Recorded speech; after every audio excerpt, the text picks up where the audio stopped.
thought I'd try something a little different this time, and I thought I would take you to work with me.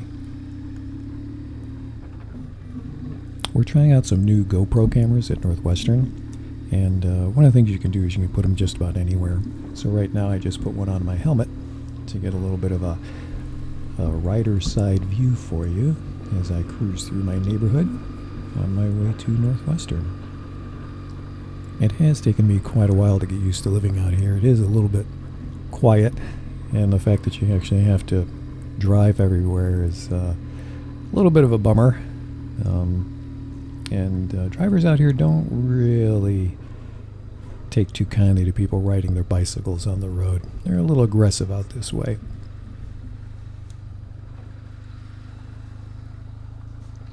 So it's about 7:30 in the morning, and I've been experimenting with a lot of different ways to actually get to work. The fastest way is, of course, by just shooting up the expressway, but traffic in the mornings is pretty brutal, and it's not a very scenic view. You know, you're bobbing and weaving in traffic. People really aren't paying attention, so it gets the anxiety level up a little bit. And I don't really enjoy that too much. So I've been mapping out a couple different routes, and this is the one I've been doing on days where I give myself some extra time. So I shoot up more local streets and go through a lot of neighborhoods. And this is the one I settled on. It kind of weaves through everything. Over there on the left is Harley Davidson. So that's where I teach motorcycle classes during the summer, usually once or twice a month. It's a lot of fun. Taught my last class last weekend. I might throw in a picture here for you. So this is when we're coming up through Addison. It's a nice little tree-lined street. Usually there's nobody on it in the morning, which is why I love to take it.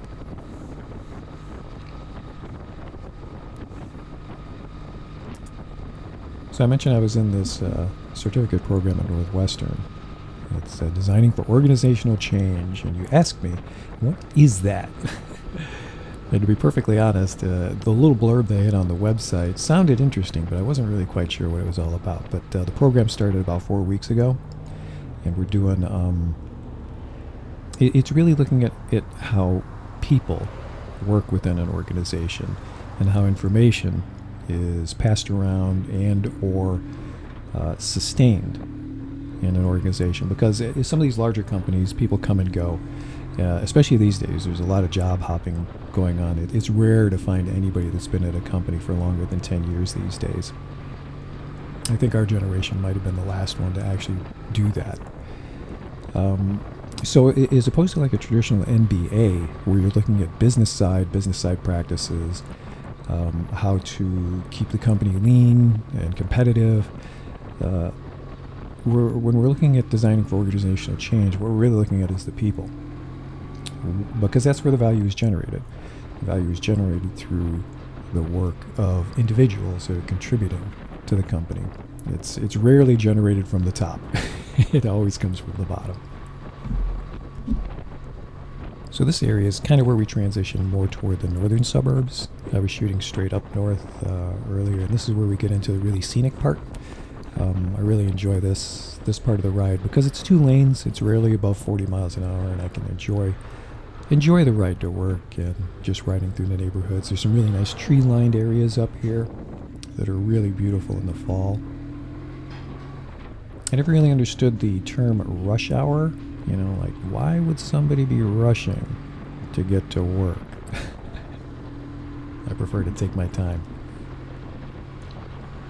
So anyway, back to DOCE.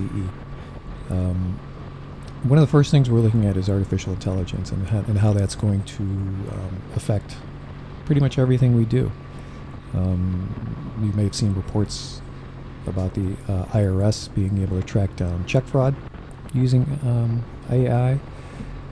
So what we're really looking at, and one of the first things we examined is the impact on business. And there's some positives and there's some negatives as usual. The positives are that the AI is going to be more of a coworker because the AI gives you the ability to bounce ideas off. It can draw on the vast array of knowledge which is already within the company, and You can figure out what's been tried before without having to do a lot of searching. You can figure out maybe where some trends are going. So AI isn't going to take over, but it is going to be more of a coworker. At least that's what the projections are saying. So that's one of the first things we looked at. I mean, if we're going to be working with people, and people have some anxiety about AI taking over their job, in some instances it might, but in most instances it won't. Because when you're looking at artificial intelligence, it's only drawing on what we've already created. Currently, it doesn't have the ability to truly create something new or different. And as a matter of fact, what it does is it compresses. It takes more from the middle, more from the average. So what you're getting out of AI is a spectrum of averageness. The true creativity is still kind of locked within us and the ability to make those leaps. So far, we'll see what happens in the next 10 years, but AI can't do that, at least not yet.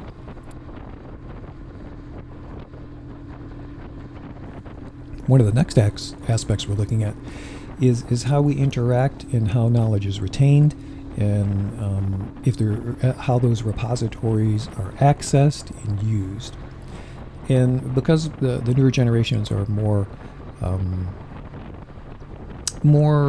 conversant with social media, they tend to turn to those types of environments. So we're looking at how those environments would work within businesses or organizations.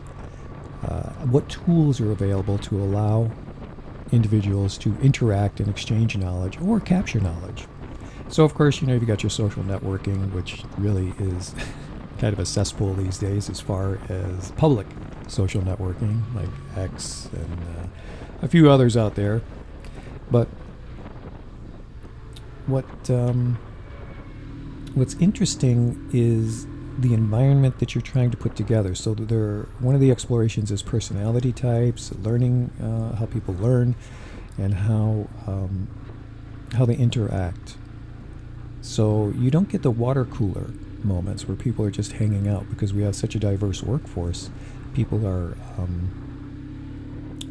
maybe fully remote, maybe hybrid, only into the office a few days. So it's hard to capture those moments of spontaneity, at least how we perceive spontaneity in real life.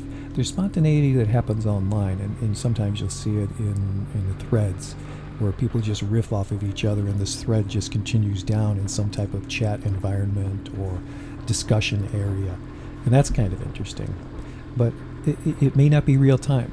You may have to come back and check it. And that's where people drop off. Sometimes people are a one and done. They come in, they get the information they want, and they leave. And that's not necessarily conducive for maintaining that type of environment. Because if you only have people hopping in and then hopping out, there's no change, there's no evolution. So they get bored, or they seek the knowledge in other places. So there's some of the things we're looking at, and that's what that designing for organizational change means. How are we going to facilitate individuals, as opposed to just looking at business and refining procedures? So it's really super interesting. So up here, we're in Wilmette right now, so I'm at the very top of the suburbs, just above Northwestern, and this is really a beautiful area. There's a lot of gorgeous homes here.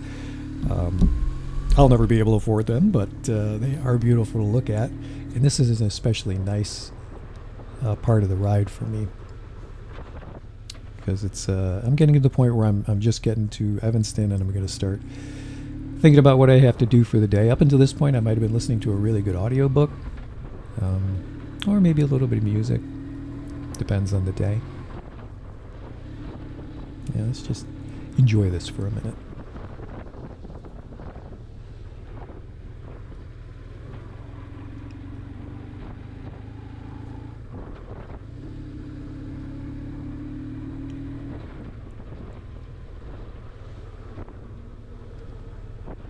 And now we're going to come up onto one of my favorite sites on the way in.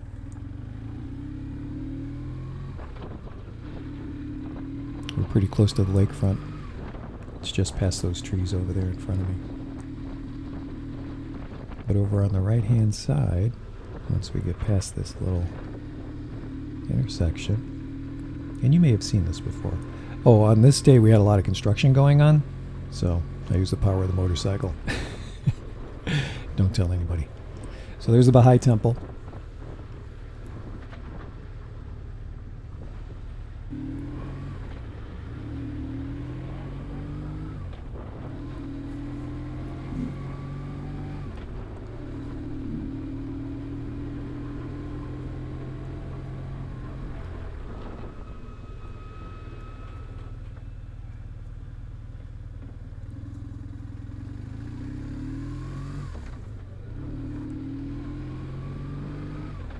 Now we're going to be getting into Evanston proper. So we've got so this weekend there is the architectural tour that Chicago puts on, or I should say. So this weekend we have the architectural tour where a lot of famous buildings open up so that people can come in and see what makes them special. Romy and I are probably going to head down and see some of those beautiful buildings. Last year, or maybe it was the year before, we went to Pullman, and if you're doing it during the architectural tour, you get to go see behind the scenes. You don't just see the visitors center. They actually take you into part of the Pullman factory and show you a lot of artifacts left over from that time. The organization is attempting to restore a lot of that so that it's going to be more of a museum, and they're going to have one of the old rail cars in there, and you can kind of see how that process happened, how these beautiful rail cars were built. There's Lake Michigan cruising on into the very top of where Northwestern University is up here in a little bit.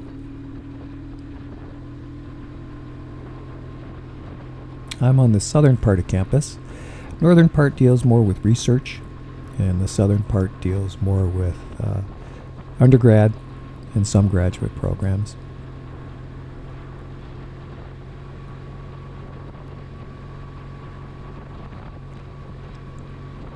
So that's the university we're passing over on the left,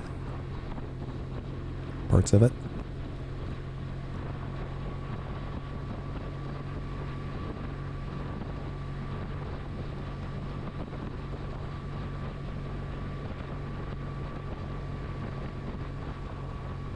Scenic Evanston on the right.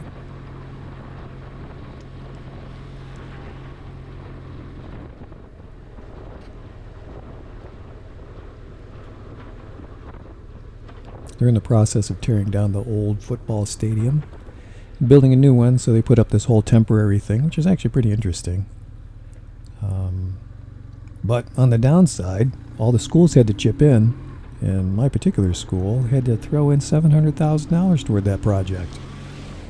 We're a little salty about that.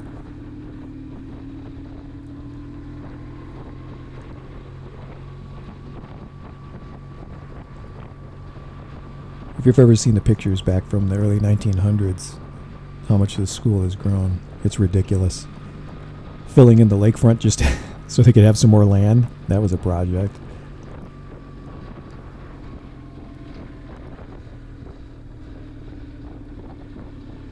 One of our buildings is actually on some of that new lakefront land that they put in, the Ryan Center. So just up a little by this red light on the left-hand side is the famous Northwestern Gate.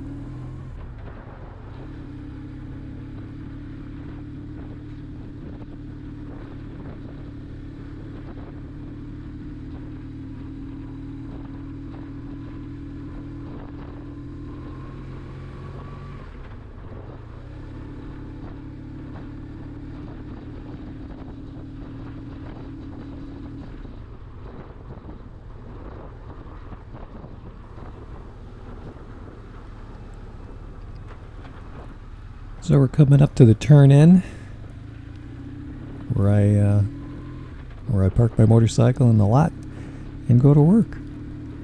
Well, I hope you enjoyed this little ride with me. It's one of my favorite parts of the day. Going home, it's a little more dog-eat-dog, since everybody usually hits the road at about the same time. But on the way in, I think it's a pretty nice way to start the day. Well, Ellen, I hope you have a fantastic day. Thanks for riding with me.